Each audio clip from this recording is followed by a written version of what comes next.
I think it's time for Sherlock's first ever San Diego.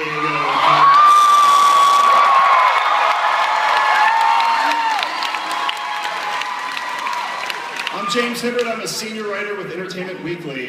This show has set a new bar for the murder mystery series. It's brilliant, it's clever, it's witty and warm, and it has 2 stars whose performances have been so exciting that Hollywood keeps trying to steal them away. Yeah. But it's a testament to the talent on this panel that they keep coming back. So let's bring out Sherlock producer Sue Virtue.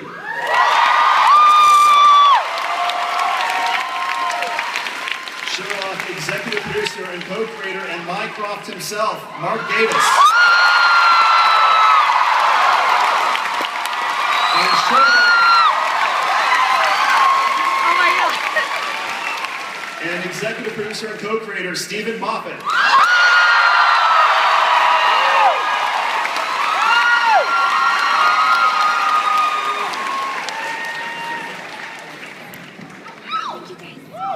Hello. Oh my God. Now, it's my understanding that Benedict and Martin are not here because they don't love us. Can you confirm that? One of them is a high-functioning sociopath, the other one is a hobbit. Let's yeah, they hate it. And so, yeah, that's the truth. Yeah. But or is it? It's the made-up part, apart from the hobbit. However, it is also my understanding that they might have sent a little hello. Oh my God. Yes, I've got an 18-page letter here. Read out. Let's see, can we roll that? You can't film that, right? Hey, Comic-Con. I'm sorry I can't do Sherlock shooting, but as you can see, I'm otherwise engaged. I hope you have a fantastic time. Look after them all for me. Make sure you really scream and shout and ask them lots of belligerent, badgering questions. They like that. They like it as well when you try and tear their clothes and their hair as they're trying to leave you on tour. So don't let me down on that. Hope you have a great time. I leave here and then go and do the 3rd episode of the 3rd season of Sherlock, which I would love, maybe even more than you do. Looking forward to it greatly. So I shall hopefully see you soon. If I don't see you soon, then you will see me sooner. Lots of love. God bless. Hello. I'm person to talk to you about John Harrison, aka Khan, in Star Trek. It was an absolute joy to do the sequel to what I thought was a fantastic reboot one.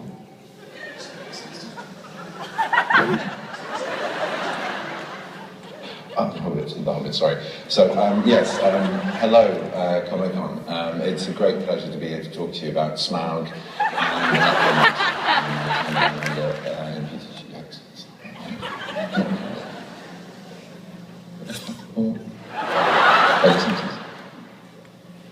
Hawking. Jury. Assange. Sherlock. It's television. I suppose all things television. But you want me to talk about Sherlock? Oh. My name's Benedict Cumberbatch and I play Sherlock for the BBC and PBS Masterpiece. And I can guarantee it's more fun doing it than it is watching it. Apparently you have quite a lot of fun watching it, so there's how much fun I have doing it. We've started episode 3, no, we started series 3, we're in the middle of it. We've done the first 2 episodes and had to take a little break whilst Martin put his sweaty prosthetic feet back. And now I'm going to join him to growl a little bit in New Zealand. There you go, folks. That's my New Zealand accent. But we're back at the end of July with episode 3. It's been so much fun. The scripts are just a delight, and I can't wait for you to see it. I think you're in for a treat. We've really enjoyed making it.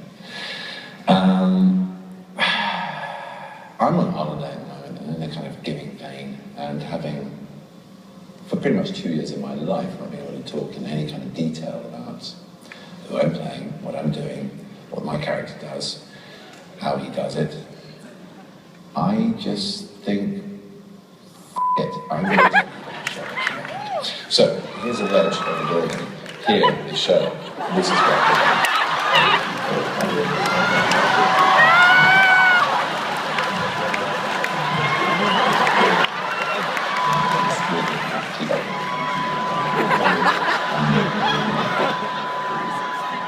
it is, it's big helicopter thing.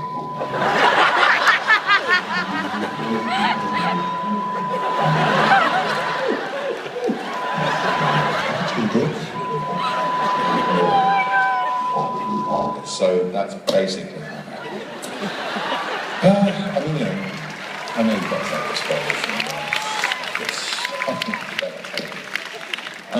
freedom. Now, let me tell you that I also play a character called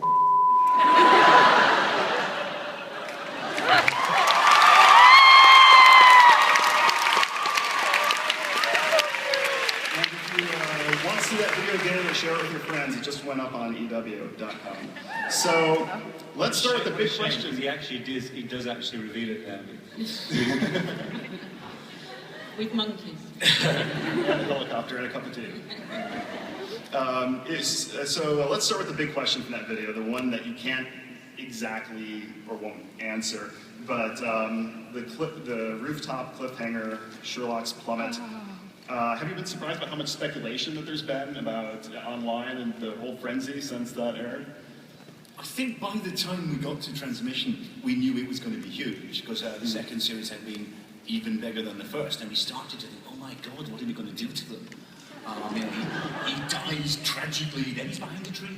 No idea how he possibly survived. And at that point, we started to realise, watching in Martin's house, this is going to be ridiculous. People are going to be so cross. And that's when it got really fun. We were watching it at Martin's, and even having seen it 150 times, actually approaching the last sort of 20 minutes, it was incredible, the atmosphere, wasn't it? It was just so exciting, because we knew everybody was watching at the same time. And it's a very rare thing in this age, a kind of communal viewing experience like that. And then as soon as it finished, everyone's phones just went crazy. And we went to, when I was showing Jeremy Lovely on a wrecking baths where, that happened, and I was saying to him, there's quite a lot of speculation, it's quite a big thing now, and I said, those people over there are probably fans, and he said, no, I think they're nurses, at which point I heard somebody go, and this is where he fell. So is the solution something that you could actually figure out from watching what's already aired? Or yes, what's keeping you all for God's sake? The important thing to remember is there really are only a few ways you can fall off a roof and survive. It's not black magic. Oh boy. Alas. Yeah. So is there anything else you're willing to tell us in terms of teasing what the solution? I mean, has there been anything online that you've seen that's actually got it right? We can't really comment on the online stuff because that gives away something, and also we haven't read it all, so we don't know everything. But it's a rational explanation. We did know it before we shot it. We just didn't have the money to shoot it at the time. Yeah. And we shot quite a lot of what you're going to see. Was already done at the end of series 2. So we knew how it's going to be done. And when you see the answer, you'll see that yes, we had to know in advance. It had to be plotted out. Right. So it's. Oh boy. I mean, I don't mean for me. I'm really quite interested in all the talk tends to be about how did he do it, and I don't believe that's the thing that people are really most excited about saying. Because that's just an answer. How John is going to react. Yeah, I think it's when John and Sherlock meet again. I can tell you that moment in the finished episode 1 is electrifying. Yeah, and it goes on and on. It's great. So I think that's the showstopper. And that sequence, quite lengthy sequence, I think is probably my favourite Sherlock moment of Sherlock we've made, because it's lengthy. We go out all guns blazing, because it's a long, complicated emotional journey, and it's extremely funny. I think it's a joy and a delight, and that is the showstopper of the episode. And of course, yes, you get an answer, but not without some teasing on the way. And that answer also involves, from what we've seen online, that Andrew Scott is coming back to shoot a little bit as well, who of course plays our beaches-loving We needed a dead body. Moriarty. So Andrew's cheap. So yeah. He looks quite like Moriarty, so we got him. Yeah, it was actually cheaper to get Andrew Scott back to do that than to get a mannequin. So, there's no point. And that's been a whole new career for him now, if you watch Murder Mysteries. He's off in dead bodies now. It's great at it. But he is dead. He is dead. He is dead. Shot himself through the brainstem and don't come back from that. There is a funny thing a lot of people have asked us about. You know, he can't be dead because you don't see the back of his head come off. You know, this is 8:30 on BBC One. There are certain things you still can't show. And that's interesting because you killed off like a central main Sherlock Holmes character. I mean, do you feel that eventually in the show that the very last episode that you could actually kill off Sherlock or John Watson? Is that possible? Is that something? You can't. They've been solving crimes in Baker Street for over 110 years. They're never going to die, are they?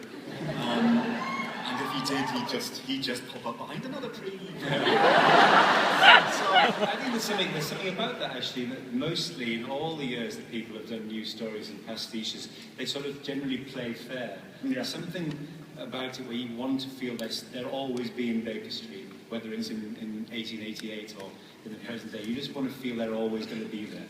So it's kind of the right thing to do is not to make anything definitive like that. Yeah. Except So Moriarty. in the original stories, Moriarty wasn't. Yeah, Moriarty dies. He's dead. Yeah. So He shot himself in the face. What more do you want? Do you think they were up on that rooftop and fake suicide at each other?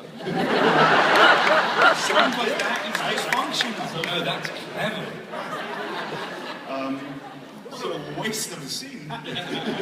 Were you faking? I was faking too. it would feel like a little bit cheap. So how much Mycroft can we expect in season 5? Not enough. Quite a lot. Quite a There lot. is quite a lot. It's Yeah. really nice, Michael. We can't really say without giving anything away, I suppose. But yeah, it's a lot of nice stuff, and it's obviously the big thing we wanted to explore was in the original Conan Doyle story, Dr. Watson's reaction is really dealt with very quickly. Mm-hmm. He sort of forgives him, and we just thought, that's just not going to happen. There's a massive impact. If your best friend had pretended to be dead, and you'd moved on, and then just appeared and said hi, have you missed me? That's going to have a big impact. So we wanted to explore how it really affected all of the regulars, really, all of his friends and extended family. He seems so cold towards his brother sometimes. What's your take on what Mycroft feels towards Sherlock? Do they have some bitter family history there, or is it just... We were very inspired by a masterpiece film called The Private Life of Sherlock Holmes by Billy Wilder, which, if you haven't seen, you must see. It's a beautiful, beautiful film. Very funny, very melancholy film. And Billy Wilder and his co-writer, Izzy Diamond, did what we sort of feel is like they took a logical step on from Conan Doyle, which is to make Mycroft is the British government, which is what Doyle says, but in a way he's always like the sinister British government. He's like the Diogenes Club is like a behind-the-scenes force, and they do this. They have a much sort of spikier relationship, which we just thought was much more interesting than them just getting on. Right. So, but it all comes from a point of caring. I mean, even the very first episode when he's sort of encouraging John to spy on Sherlock, it's because he cares. He sort of wants to bring him inside the tent. Right. And really, in opposition to Mycroft, you suddenly realise that Sherlock is like a loose cannon. He's like a crazy younger brother. At one point, Benedict said that there's going to be that they were signed on for a fourth season, and there's this little bit of scrambling of our star is sort of speaking a little prematurely. Where's that at this point? Well, to be honest, I'm sure Benedict is probably the single biggest yes you need to get. So if he has commissioned another series, Good. Well done, well done. We didn't know he had commissioning power, but we are going to get him to announce other things. Mark and I quite like knighthoods. And we thought if maybe Benedict said it on the red carpet. That would I think he'd ask for his own first. yeah, I think he'd get that line wrong. We're going to send him back out. You know, their option for the fourth series, we just haven't worked out when we're going to do it. Excellent.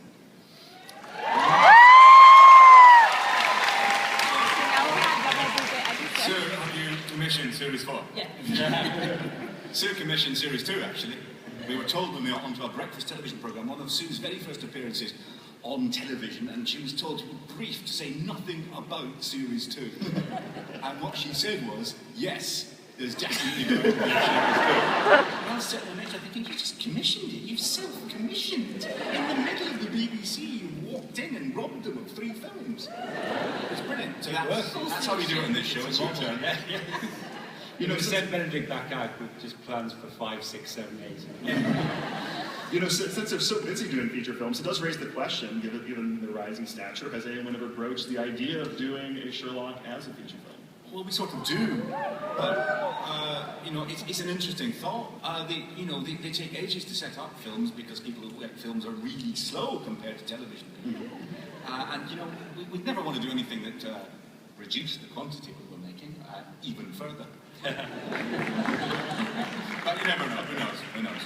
We do have the by accident and surprise the 2 biggest British film stars out there in our show. And Mark and I were just thinking, well, what if we were inventing Sherlock now?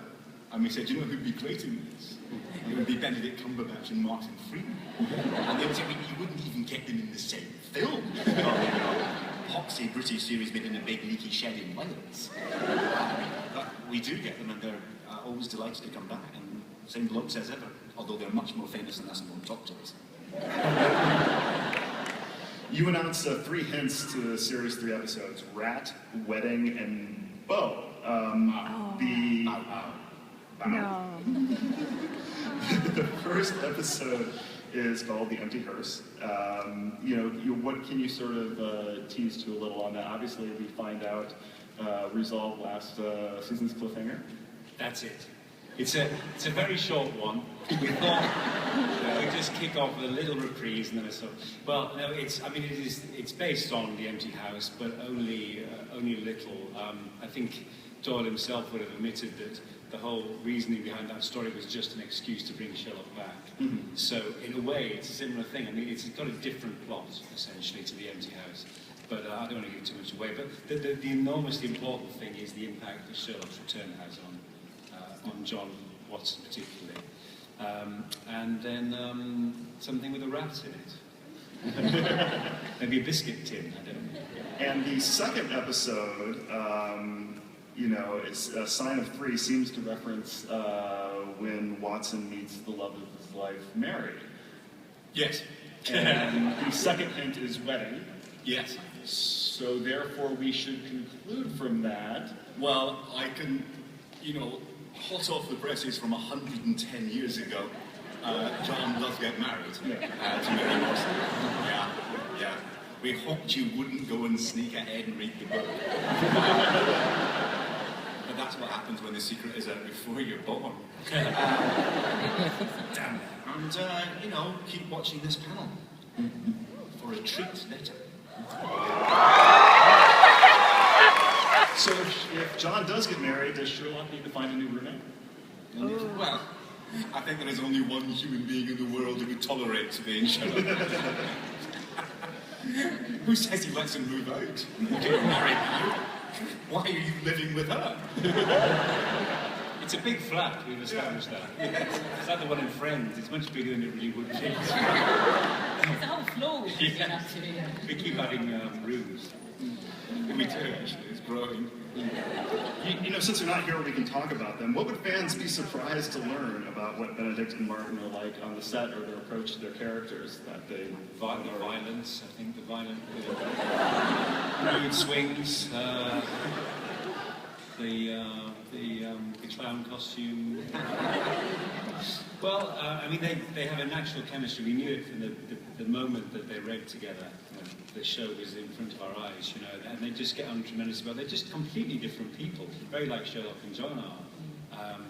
But they really just have a really good laugh, and it all transmits itself onto the screen. I think you can really see how much love there is behind the camera. I suppose the biggest surprise when you encounter them, if you encounter them in character first, is that actually Benedict is the goofy one, and Martin is the very sardonic one, very droppy one. So there's almost the other way around in a way. But you know, they're just. I mean, I'm just thinking of what you were saying there when they read for the parts. Yeah. We auditioned them. Yeah. We auditioned them in a room, not even a nice room. When they read together. Yeah. No, that's true though. 'Cause, I mean, Benedict has he's really quite puppyish and sort of bumbly, isn't he? And Martin is much more sort of direct and earthed, really. I mean, maybe they should just put each other's costumes on and see what happens. I think it'd be brilliant if Benedict solved a crime. Somebody asked me earlier what difference there is now, because they're these huge fans. I said, well, actually now they've got their own trailers. Because the first series, remember we put them in a three-way with whoever else. And in the second series, I